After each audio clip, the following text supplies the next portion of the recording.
Spain has won the Euros in 2024. Now, under Luis De La Fuente's guidance, the Spanish national team has actually reinvented their style of play while maintaining their control possession tactical culture. In this video, we're going to look at the tactical breakdown of Luis De La Fuente's system in Football Manager in real time. So we're going to look at all the player rules and all the player instructions that you will probably need. And this is going to be a video in real time, so we're actually going to be playing a game and you're going to see how everything actually unfolds. But if you need a more detailed version of the tactic, which I'm planning to work towards in the coming week, do let me know in the comment section, and also leave a like for this video. And if you enjoy Football Manager content like this, Football Manager tactic content, do want to subscribe to the channel for more videos like this. So let's get into it. Now, if you look at how our team play, most of the build-up is actually coming out from the back. The team actually prefers to build from the back rather than just hoof the ball long. There's a sort of patient approach in how they like to move the ball around.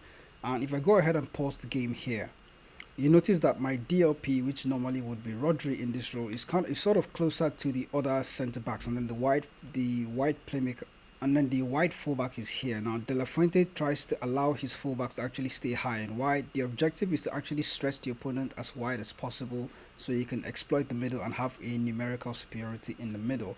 Now, watch what the player goes on to do. This is happening in real time, so you can go on to notice how Coleman gets the ball in. He tries to play it out to the player that is on the wing, which is representing Lamine Yamal. He goes on to have the ball again. There's a lot of players in the middle of the field. Here's our fullback, and obviously we already go on to have a chance. If I go ahead to just take this back a few seconds, you can see it here. Our player in diamond is more like the Lamine Yamal role. So if you go on to play the frame, let me just drop it down a little bit with speed. Okay, I can't touch that. Just from moving to the wide positions, we already have a number of players in the middle of the field to actually outnumber the opposition. So we have 3 players in here, and then they have only 2. And I noticed that our fullback, which is playing on the left-hand side, already has acres of space to run into. And when the moment the ball is played to him, out to Pereira, then out to our fullback, and then he already has a chance on goal, and he can actually go on to tear the opposition through the middle. Now, another important aspect of De La Fuente's system is the striker, which was Alvaro Morata. In this case, he's the player that you can actually see in this role here. He's way off the box. He's not even close to the penalty area, to be honest. So we have my 2 advanced playmakers in here, and they are actually supposed to try and link up with the striker that is dropping deep, and then eventually find space and get into the box where the striker has vacated and left space for them to run into. Now, if I go on to play the frame, the striker is starting to make his run back into the box from a wide area that he was in before. And hopefully Jamal Lewis, like I said, I'm watching this game in real time, so I'm not really able to predict what is going to happen. But if you go on to watch Jamal Lewis here, he has possession of the ball. Instantly, he tries to find the player that is representing Lamine Yamal, and he obviously goes on the wing, tries to play a cut back, and then there's the advanced playmaker again. And we have already a lot of players in the box to actually try and force the opposition, to break down, and then we go ahead and get a goal. Let me just take it back to like 10 seconds from here. This Fresneda guy is actually our right back, and he is also supposed to stay out wide and try to play crosses. But you can see the diamond player that is Lamine Yamal actually goes on to play a cut back out to Fresneda, and if I go ahead and play the frame again, the advanced playmaker is already in the box and the striker is in there keeping the defenders occupied. Immediately Stephenson actually gets into the box. There's a lot of players charging into the box to actually help him out in case there is a rebound, and once that happens, we have 1, 2, 3, 4 players in the box. He goes on to take a shot, and I think we have one other player at the edge of the area here, just like how Spain used to do during the Euros. They always sort of had players at the edge of the box, so even if the opposition went on to clear the ball, it would just happen again that Spain would still get the ball back, and then they'll go on to just charge it and then score a goal somehow. It was a constant barraging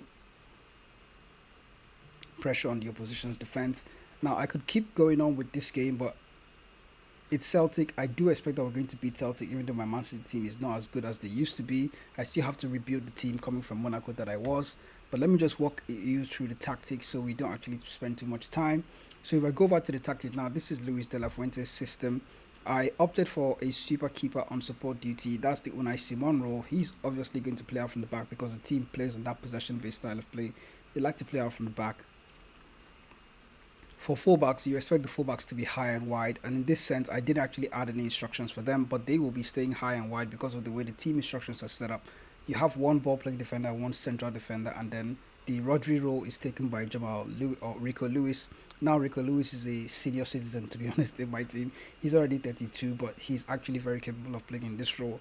And for the first time in my Football Manager playing career, I have actually tried using two advanced playmakers, and it's very effective in this game, and it kind of worked for Luis De La Fuente in real life.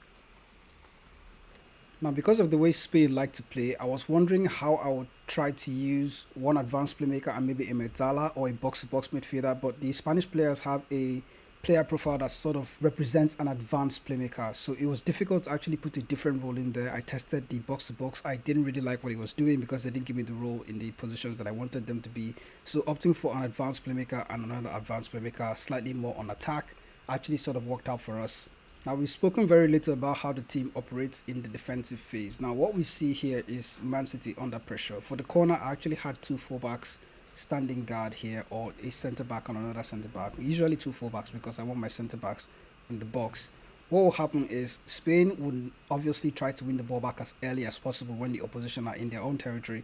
But this is a situation of a counter attack. So what I will expect my team to do, according to the way Luis De La Fuente's team goes on to play, is to actually get it as many as possible, get numbers behind the ball and try to stop that counter attack from actually unfolding. So I do expect my two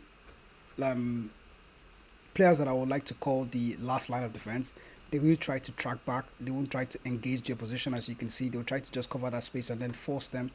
So we can pause now and look at the team instructions, the way the team is set up.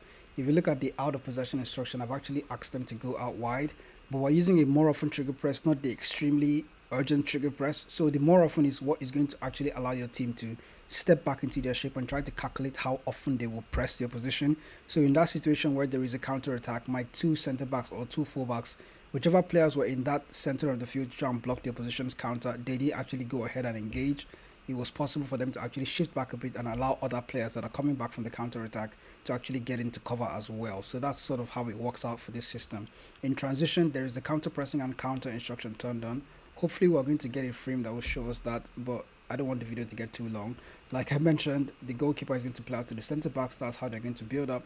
But when we are in possession of the ball, slightly shorter passing, slightly higher tempo. And the reason why I'm opting for underlaps instead of overlaps is because I want my team to focus on playing the ball to the advanced playmakers that are in the center. Now, this doesn't mean that the players will not look for the overlap when the opportunity comes. It means that they will spend more time holding the ball and actually looking for the advanced playmakers in the center. And even when the advanced playmaker makes the run, they could use that as a decoy to actually play the fullback in. So hopefully I've covered everything that I did with this system. And like I mentioned, okay, the inside forwards are the players that are going to actually dribble a lot more in this system.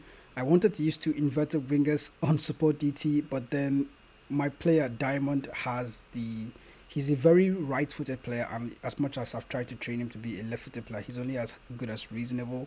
So I noticed that Lamine Yamal could actually play as a winger on support or an inverted winger on support. It doesn't really matter. You can also ask your winger, sometimes the winger in Football Manager 2024, you can ask them to also cut inside. So I just saw that it's possible I could just use a winger for this role, and it has actually worked well for us here at Manchester City. The only other instruction is a positive mentality, and I've left everything else blank, and there's a reason for that. Spain are not really obsessed with walking the ball into the box all the time, so the only time I have this turned on is during the game when I'm actually managing and I see that it's difficult to break your position down. Then I can go ahead and walk the ball into the box, but outside that I kind of leave it blank because I do want those long range shots that do come sometimes. If you see it in the Euro 2024, you do want your player to actually take a chance if they have the opportunity to do so. Most of my Man City players have the traits of shooting from distance, like that guy just did right now. Okay, so you don't really want to lock them from doing that. They should have the freedom to actually try. And I know it's Celtic, but so far so good. I wish we could do better. 1.05 is not very good so far, but I do have to break down the video in the first half alone, and that's the summary of it. So do let me know if you want me to test out this tactic with the club team, like a complete season. I've only been managing with Man City for about a month or so in this particular save. And do let me know if you want to see a complete test of the tactic in the comment section. And do let me know what you think about Spanish. And do let me know what you think about Luis De La Fuente's Spain tactic in Euro 2024 and how it actually turned out for them. So if you did enjoy this video, remember to leave a like on it. I'll see you next time with another video, possibly the full test of this tactic video. Remember to stay creative and enjoy your Football Manager. I'll see you in the next video.